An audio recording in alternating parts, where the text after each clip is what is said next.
Hello YouTube, this is the next toy review, and this is the Robot Wars Tornado Pullback toy.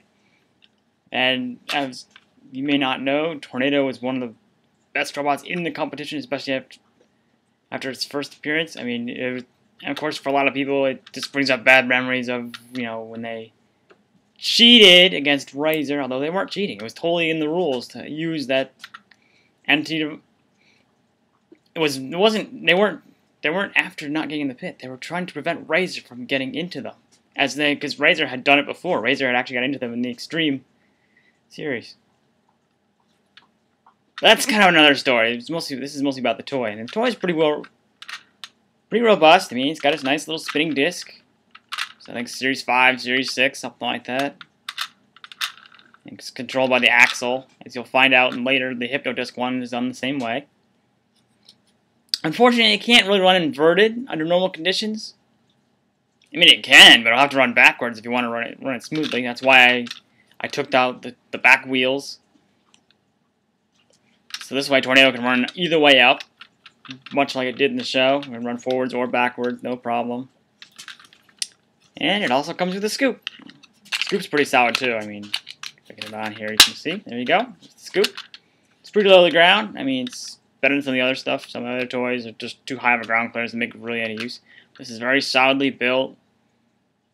Also helps Tornado run upside down. Although obviously it won't help him in that case. But I mean, it's really well designed. You can see the inside a little bit. You can see the bottom. Bottom isn't entirely like the real thing, but I don't think you'd probably expect it to be entirely. Just simply because, well, they had to fit other stuff in. The real one had motors and stuff like that, so it's pretty easy to have it run inverted. It's probably a little more difficult, but they did pretty well. It's pretty solid. Even got the graphics now, like they just said, oh, let's just put it on one side. We won't even bother with the center bar here, and we'll just put one logo on there, one sticker on each side. Call it a day. And you can see even inside the front here, they made some mock internals on this thing. It also came with a ramp. You know, it's got red and black chevrons on it. Tornado was supposed to go up and over this. Obviously, mine won't be able to do that anymore, but I don't know. I never really used it for that anyway. But yeah, it's also a pretty rare pullback, as I recall. You know, it was popular enough to get an RC version. I do not have that one. That's one of the ones that's actually, it's somewhat like the BattleBots Custom Series, except without the ability to customize.